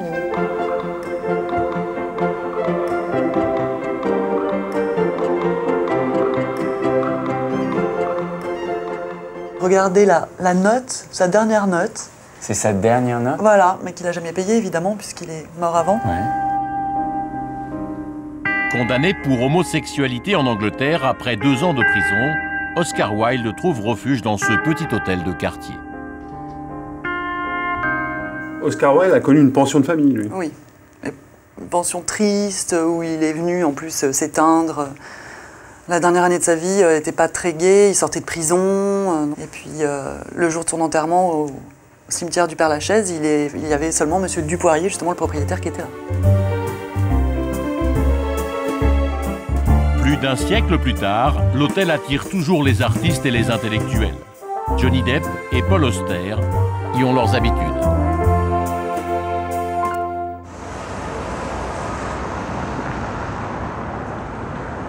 Nous quittons la rive gauche pour la rive droite. Nous sommes dans le quartier des Joailliers, place Vendôme.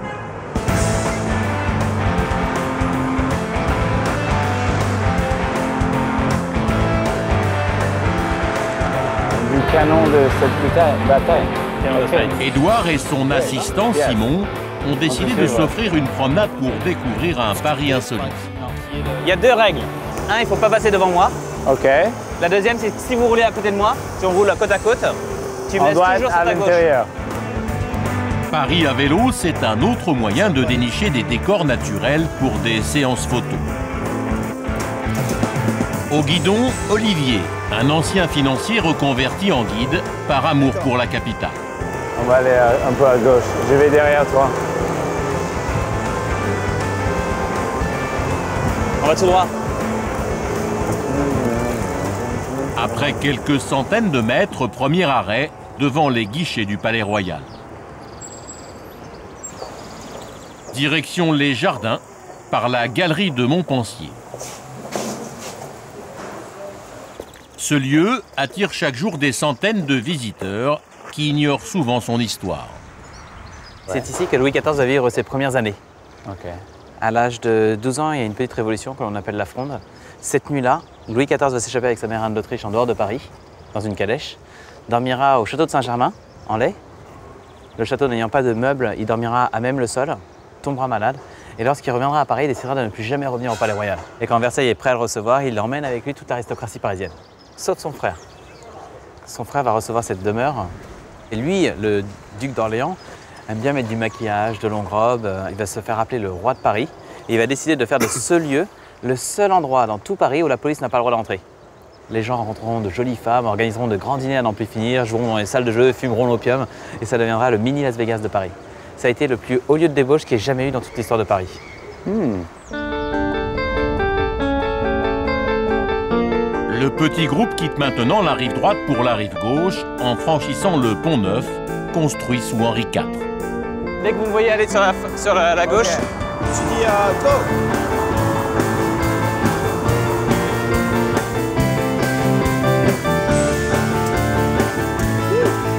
Les cyclistes empruntent une des rues les plus étroites de la capitale.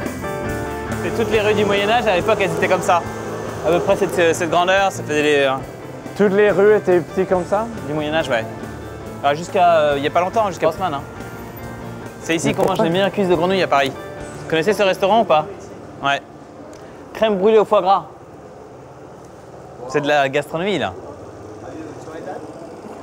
Non, non, la grenouille, c'est pas mon truc. Hein.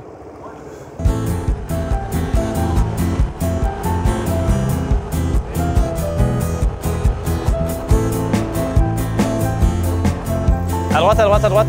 Ok.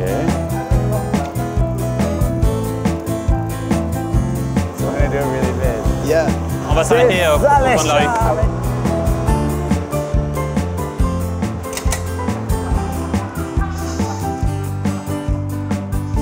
Nouvel arrêt dans le quartier latin, l'un des plus anciens de Paris. Ah, thank you. Jean-Pierre Balthus. Non, c'est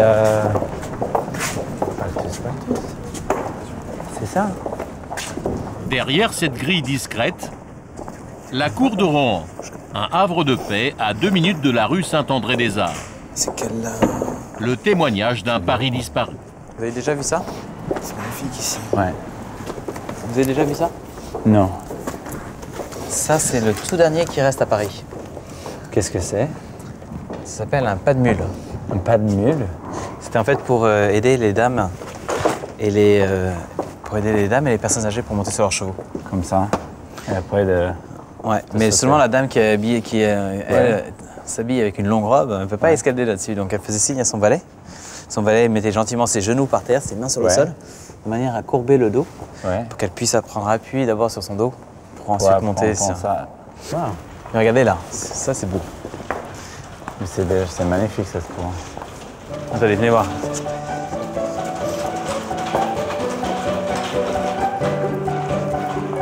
Parfaitement conservée, la cour de Rohan permet d'imaginer le Paris du Moyen-Âge.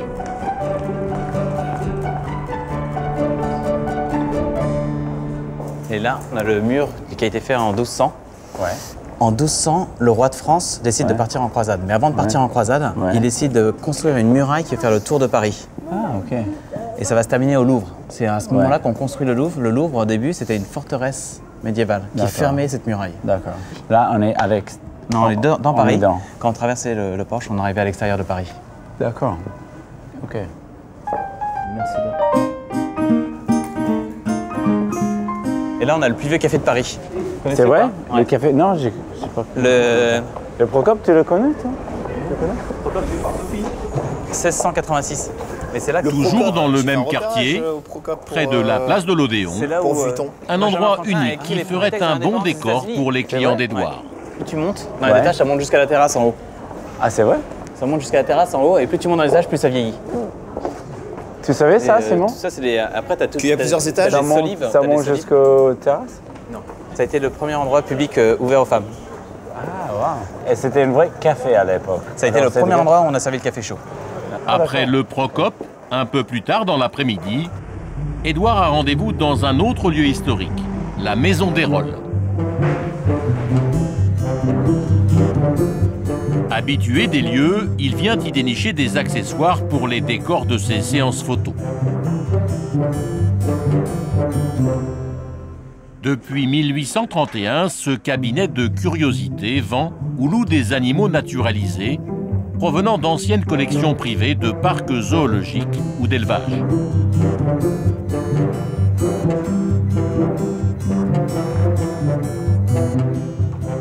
Aujourd'hui, l'objectif d'Édouard, trouver un animal blanc. Il faut toujours avoir les yeux ouverts. Tu sais jamais ce que tu peux trouver. Parce que même elle demande pour un ours blanc, mais il y a même une petite chinchilla qui peut être mignonne. Tu sais jamais qui peut. Ou même des grands coquillages, je trouve. Je vais regarder aussi.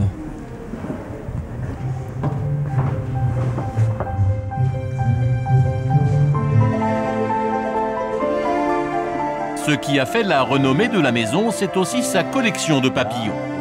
La fierté de Louis de Broglie, le propriétaire. Une grande collection de ces morphos, qui sont des papillons évidemment mythiques par leur côté bleu électrique turquoise. Ce sont des papillons qui viennent d'Amérique du Sud.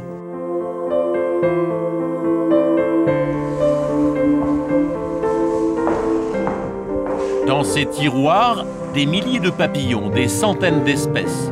L'une des plus belles collections au monde qui inspire depuis des décennies de nombreux créateurs. Toute la mode et toute la création artistique et tout finalement les métiers du luxe s'inspirent de la nature. C'est assez extraordinaire.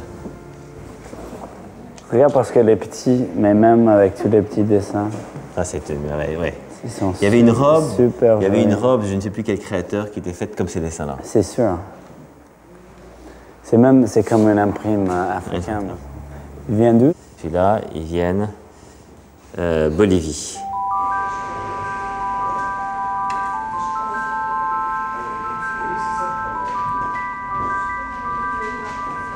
C'est un lieu mythique. C'est inspirant et fantastique. C'est que ça te rappelle une enfance et en même temps c'est l'inspiration même des textures, des combinaisons de couleurs. C'est super bon.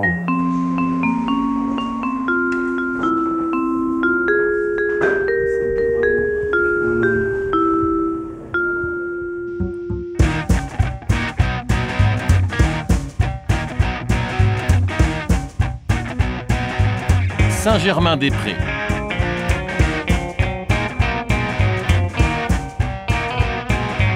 Le quartier mythique de la rive gauche parisienne. Un boulevard où les cafés sont de véritables institutions. Connu dans le monde entier, le boulevard Saint-Germain attire chaque année des millions de visiteurs.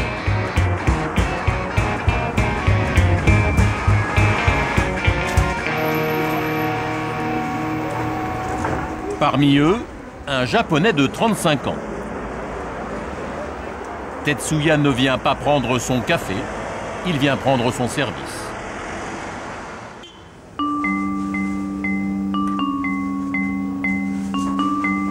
Le jeune Japonais est serveur au Flore.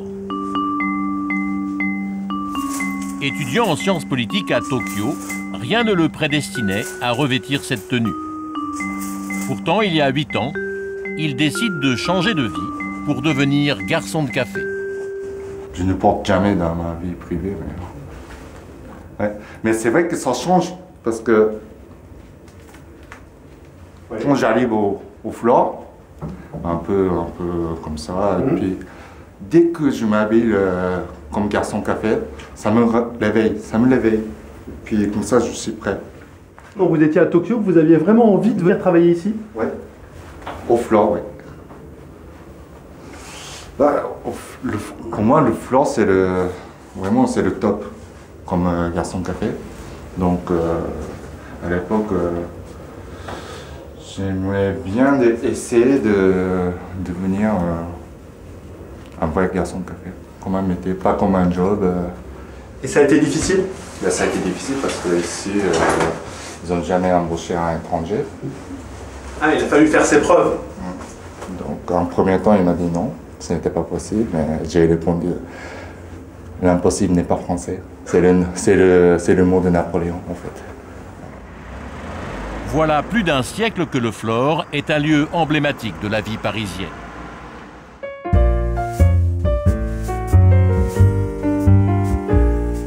Au lendemain de la guerre, sur le boulevard, on peut croiser Juliette Gréco, Jean-Louis Barrault ou André Gide.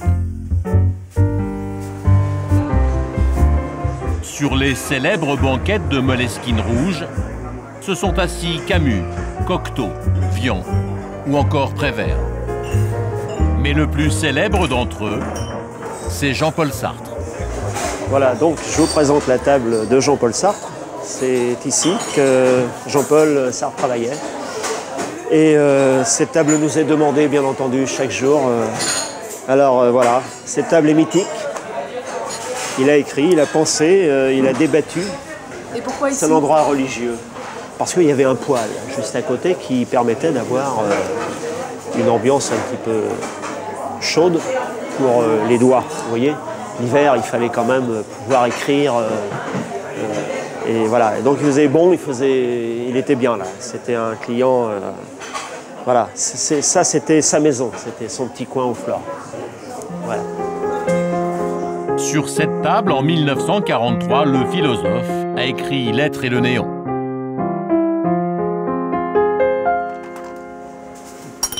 Tetsuya a dû montrer patte blanche pour intégrer cette institution qu'est le Flore.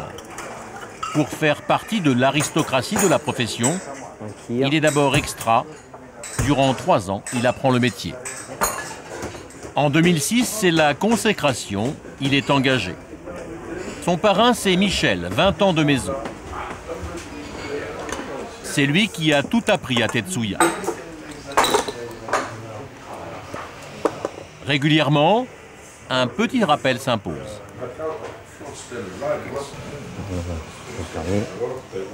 À droite, pas vu servir le chocolat de l'autre avant. Là, c'était pareil. Client de se compter droit, toujours avec les petites collerettes, de façon que les gens ne se brûlent pas. Tetsuya, c'est un peu votre élève. Bon, Tetsuya a beaucoup appris et Tetsuya, c'est quelqu'un de très professionnel maintenant. Tetsuya, au début, c'était quoi la difficulté? Au début, déjà, physiquement, le plateau. Avec tous les bouteilles sur le plateau, c'est vrai que c'est vraiment difficile. Tous les verres de vin, on les sert devant le client, donc on porte la bouteille, les chocolatières, vous voyez, les tasses en porcelaine avec les chocolatières en argent, le plateau en argent, tout ça, ça part sur le plateau. Ouais, ça, on peut très rapidement arriver à 10 kilos, 5-10 kilos. Ah ouais, oui, on y est, oui. C'est-à-dire que les premiers jours où vous avez fait ce métier, vous aviez mal au bras, vous avez mal au... Ah, j'avais mal partout. J'avais mal partout. Raconte. Ah ouais, Raconte même c'était 3e jour j'ai commencé. C'était samedi soir en plus. Et je ne pouvais pas porter le plateau.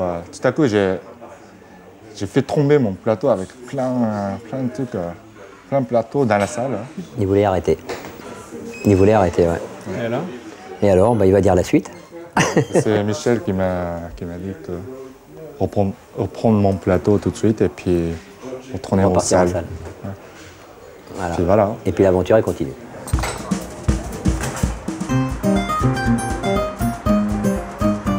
Mesdames, qu'est-ce que vous fait plaisir? Aujourd'hui, Tetsuya est une figure de Saint-Germain-des-Prés. Dans l'histoire du Flore, il est le seul et unique garçon de café étranger à avoir été engagé. Ça marche?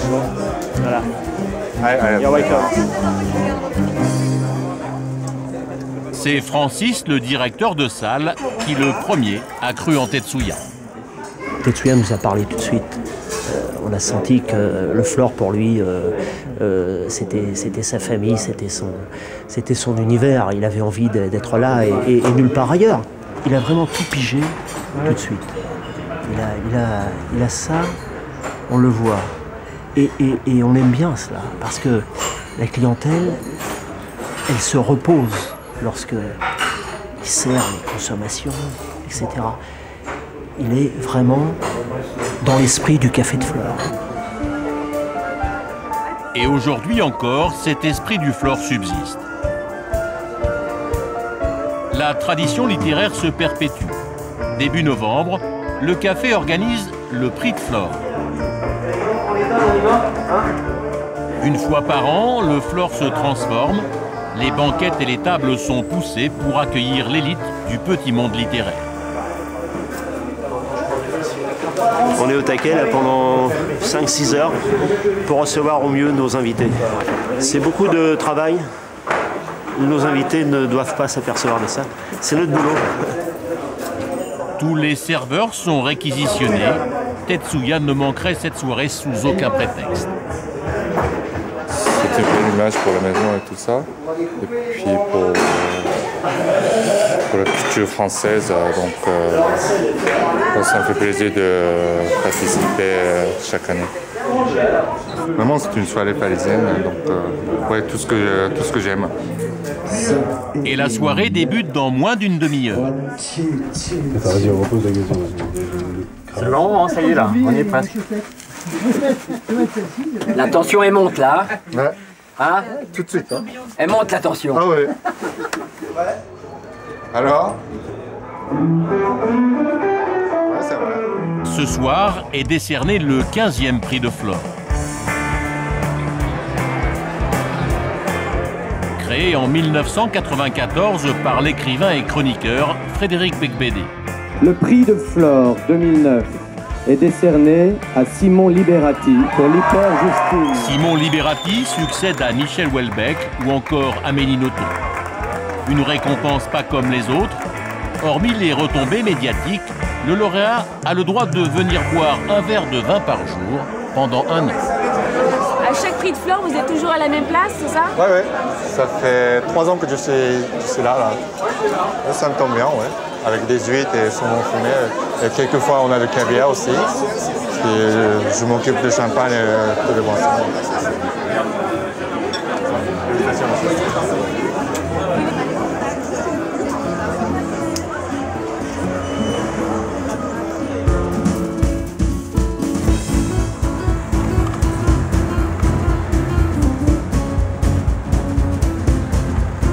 Tetsuya retourne rarement au Japon. Aujourd'hui, sa mère et 4 de ses amis sont de passage à Paris. Alors le serveur a pris une journée de congé.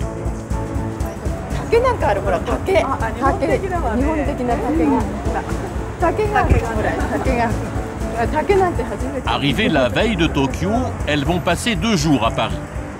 Pour elles, c'est une première. Elles ne connaissent pas la ville.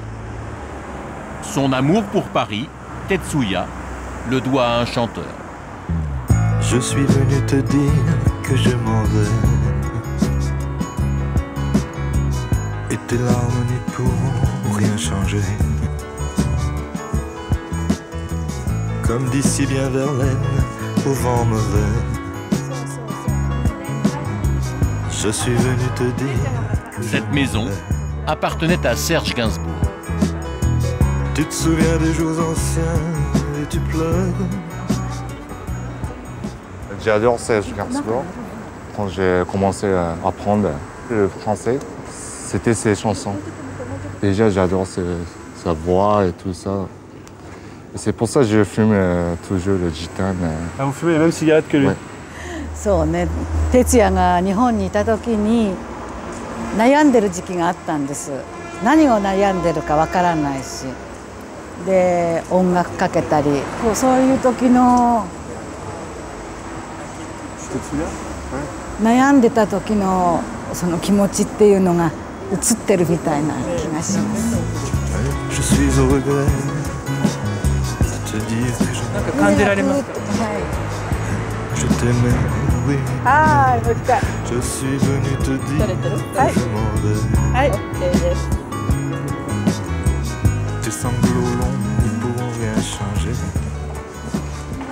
Pour faire découvrir Paris à sa mère, Tetsuya sait qu'il ne faut pas hésiter à pousser les portes. そうそう、真ん中こうなってるんだいたい。こっちの建物。パテオだっけ？中庭だね。パテオと。外はこうガーッと建物があって閉鎖感があるでしょ。でも中はこうやって中庭があって結構空が突き抜けてるから結構明るい。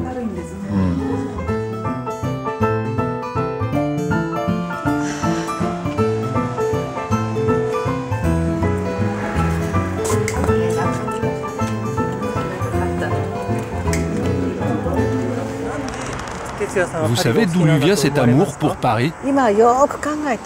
Ça vient sûrement de sa grand-mère. Elle habitait aux États-Unis et elle avait un ami peintre qui lui vivait à Paris.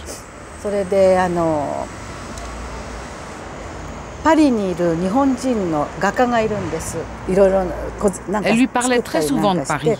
Et c'est certainement pour ça que ça lui a donné envie de venir ici.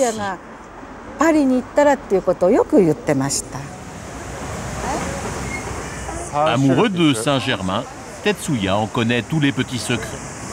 昔そこにカトリン・ドヌーブが住んでたんだ。お母さんたちの世代はほらフランス人っていうとカトリン・ドヌーブとかでしょ。シェルブールの雨傘とか、大好き、一人で映画見に行った。La mère de Tetsuya passe ses dernières heures à Paris. Demain matin, elle reprend l'avion.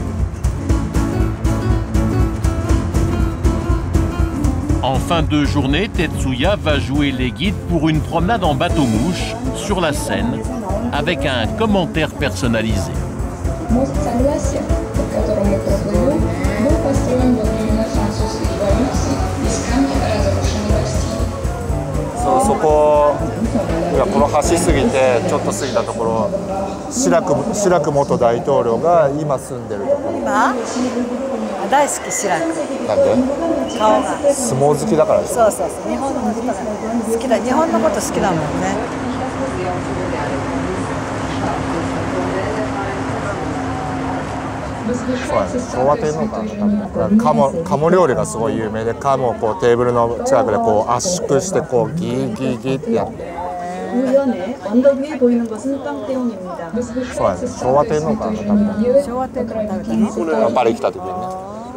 Point zero for the national road system.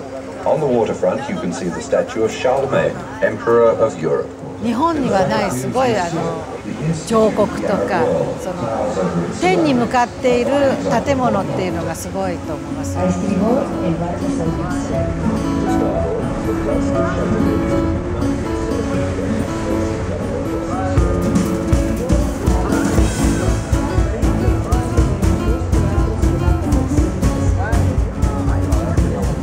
個人が自分勝手に自由に楽しめるっていう。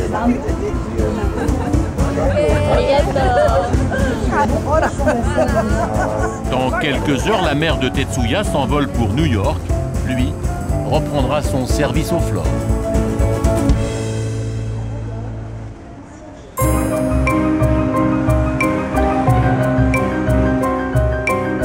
Face au célèbre quai des Orfèvres, sur la rive gauche de la Seine, le restaurant La Pérouse, l'un des plus anciens de Paris. Son histoire commence en 1766. Monsieur Lefebvre, limonadier de Louis XV, transforme le rez-de-chaussée de cet hôtel particulier en restaurant.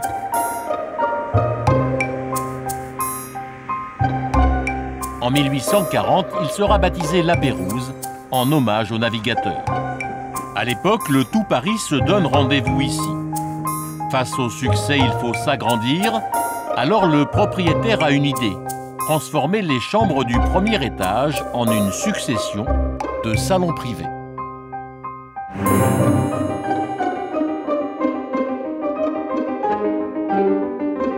Six au total, et tous de tailles différentes.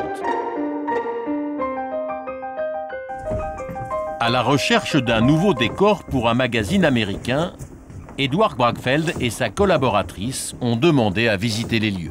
Ici, vous êtes dans l'endroit, dans le restaurant à mémoire de Paris, je pense. Okay. Ici, c'est aujourd'hui un bar qui sert aussi d'antichambre pour le restaurant. Okay. Et à l'époque, c'était le lieu où on recevait les premiers clients du restaurant. Les gens qui sont sur les murs, c'est les portraits des gens qui sont censés de passer. Exactement. Voilà, tous les portraits que vous voyez sur nos murs, ce sont vraiment nos illustres clients qui sont venus. Car à la fin du 19e siècle, le restaurant devient le rendez-vous du tout Paris littéraire. Alexandre Dumas, Victor Hugo, Guy de Maupassant ou encore Émile Zola viennent y dîner. Ici, à l'abri des regards indiscrets, le client peut manger et conclure ses affaires. Je vous en prie. Ici, il nouait sa bonne affaire et puis après, il profitait du repas. Bien sûr. Voilà. Mais la nature des hommes étant ce qu'elle est, c'est devenu un lieu de rencontre clandestin, coquin. On est sur les bords de Seine, donc il y avait les premières voitures, donc c'était peuplé d'une faune pas possible. Il y avait des femmes de mauvaise vie qui étaient là. Évidemment, elles étaient invitées. Et la légende veut qu'on leur offrait des diamants, et pour vérifier l'authenticité du diamant, elles rayaient les miroirs. C'est ça. Voilà. Alors c'est pour ça que tous les miroirs sont tout à fait rayés. Oui. Génial.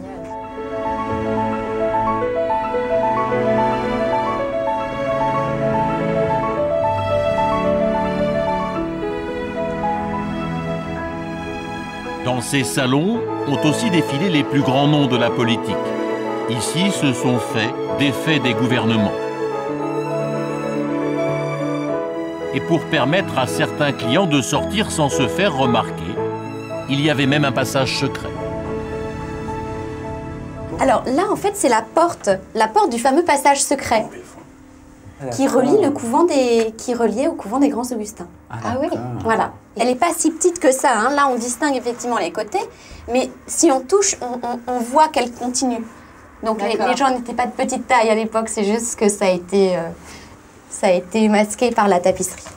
L'objectif, c'était surtout de ne pas emprunter la porte principale pour ne pas être vu et d'arriver directement dans le salon, en étant évidemment, en mettant de mèche le personnel du restaurant. C'est aussi ce rôle-là qu'on a, évidemment. On va aller visiter le dernier salon, le salon Boussole. Pour ses futurs clients, Édouard est à la recherche d'une salle un peu plus grande. Donc ici, c'est un petit salon pour 10-12 personnes. C'est le salon dit de la Boussole. Voilà. C'est justement ici où... Qu'on voit les détails des murs. Je pense qu'ici, plus qu'ailleurs, on peut vraiment faire... Oui, des choses contre les murs.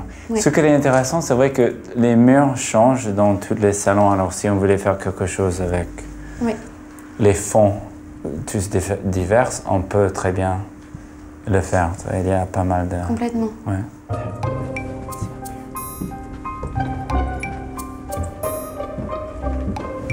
Mais c'est incroyable, il y a plein de... Tu peux aller un peu n'importe où. Ouais. On peut aller là. Pour Édouard, le restaurant La Pérouse est une découverte, un lieu de plus à proposer à ses clients. Voilà.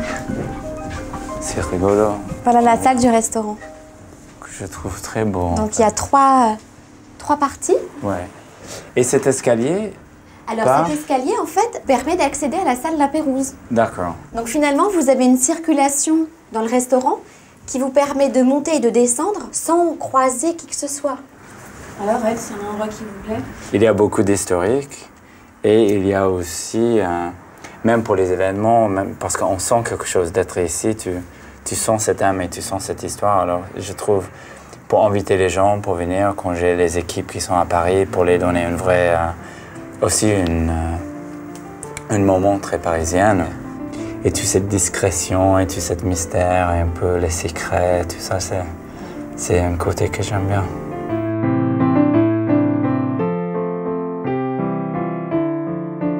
J'étais persuadé qu'il y avait un autre entrée, quelque chose comme ça, mais ça existe plus. Non, mais ça existe plus. Non, je crois pas. Ok.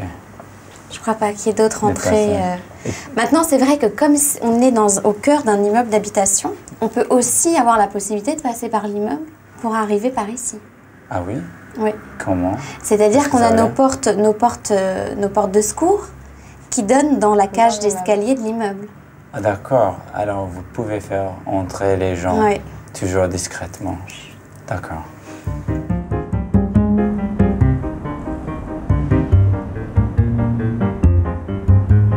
Ménilmontant, à l'est de Paris. C'est ici, dans cet ancien quartier ouvrier, qu'Édouard a choisi de vivre. Le samedi matin, comme tout bon Parisien, il fait son marché. Ce soir, il reçoit des amis à dîner.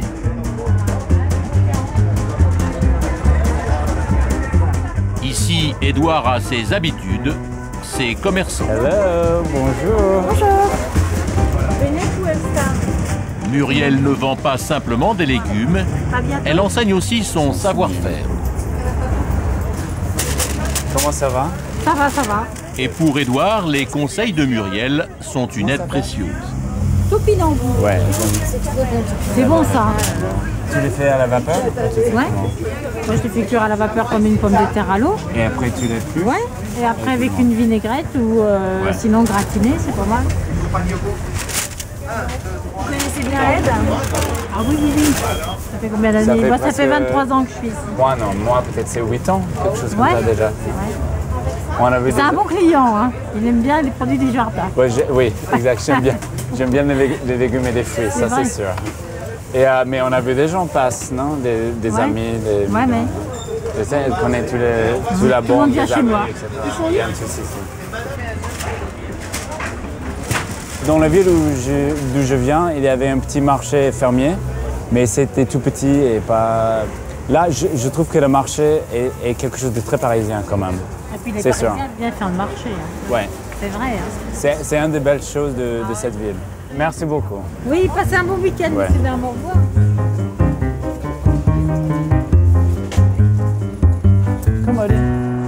Depuis 10 ans qu'il vit à Paris, Édouard a ses adresses. Pour le fromage, il se rend dans le quartier du Marais.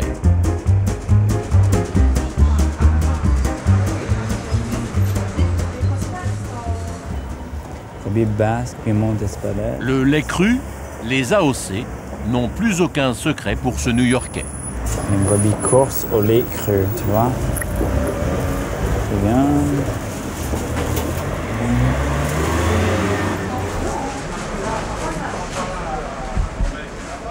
Pyrénées ariégeoises et une autre Pyrénées basque. Lesquelles, c'est quoi les différences entre les deux? Il y en a une qui est plus moelleuse et l'autre plus sèche. Ah d'accord. Je vais prendre celui qui est plus moelleux. Moelleux? Voilà.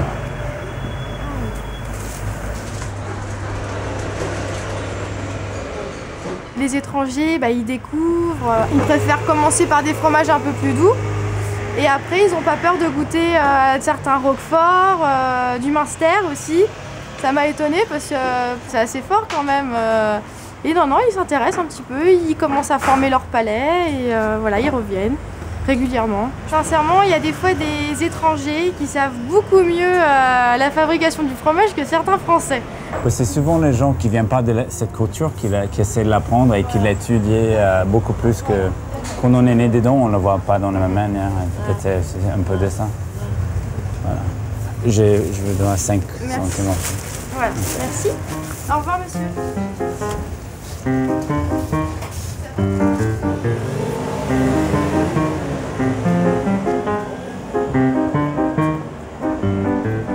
À Paris, tu connais tes petits commerçants, tes cafés, etc. Et même se balader, aller dans les parcs. C'est une ville qui, pour moi, est faite plus pour vivre que juste pour travailler. Par exemple, si je fais le lien avec New York, c'est que New York, que j'adore et je ne fais pas en comparaison, mais ici c'est juste plus... c'est plus vivable, c'est plus humain. Mais parfois, Édouard aime aussi retrouver un petit coin de New York au cœur de Paris. Dans cette boutique, des plats typiquement américains. Des cookies, des cheesecakes, des muffins. Je vais prendre un muffin. Ça c'est nouveau ça? C'est au gingembre? J'ai jamais pris ça. C'est un classique. Ah bon?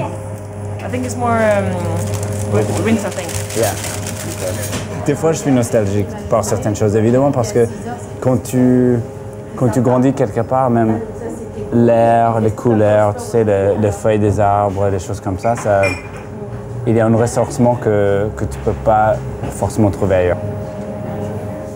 La maîtresse des lieux, c'est Sarah. Cette New-Yorkaise est arrivée à Paris il y a 5 ans. Quand vous étiez aux États-Unis, quelle image vous aviez de Paris? Ça représentait quoi? Avant, l'idée, c'est vraiment romantique. Mais c'est comme ça pour tous les Américains, je pense. Vraiment l'idée de Paris, des amants, de Tour Eiffel et tout ça.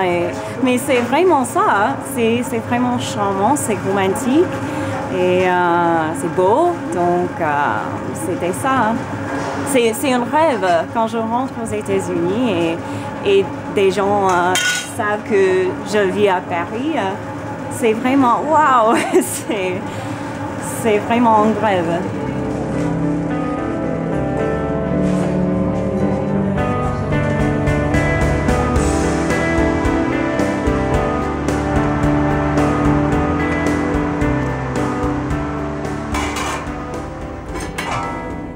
Depuis 1 heure, Édouard est en cuisine. Ce soir, il reçoit 5 amis pour le dîner. On a une Française et un deuxième Français qui va venir, mais sinon c'est des étrangers. Alors comment tu t'en sors? Je peux venir t'aider?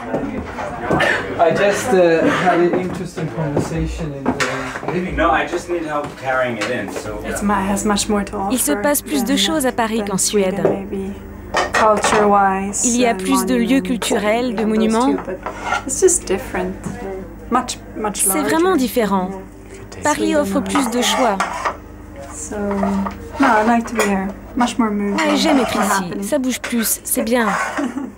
Alexandra a été mannequin.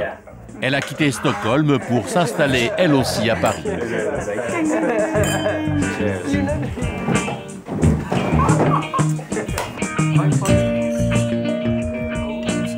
Sculpteur, Oscar est américain. Il vient tout juste d'arriver.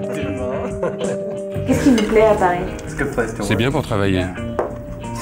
Tu es venu pour travailler ou pour trouver l'amour?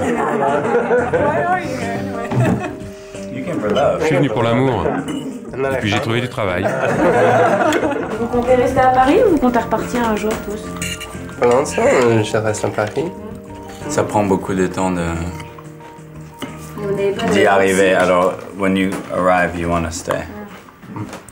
So there is a lot of protein in your dinner too. Very good. Thank you.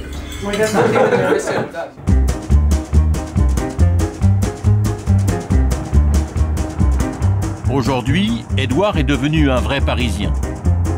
Il vient même de demander la nationalité française.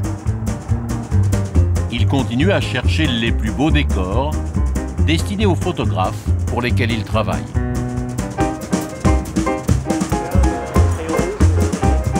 Tetsuya, le jeune japonais, a un nouvel objectif. Merci. Passer chef de rang au Café de Flore. Et pour moi, c'est un plaisir toujours d'abord de regarder. C'est un pain qui est remarquablement bien fait. Steven Kaplan, lui, parcourt maintenant la France entière pour transmettre sa passion du pain. Parce que si c'est pas bien cuit, ça ne peut pas être un... La clé du bonheur. Enfin, Marcela, la jeune étudiante mexicaine, a décidé de s'installer définitivement à Paris. Elle visite des appartements. Son rêve, habiter Montmartre. Hola, mami. Oye, te mando un saludote desde aquí porque, ¿qué crees? Estoy viendo la Torre Eiffel desde un departamento padrísimo en Montmartre.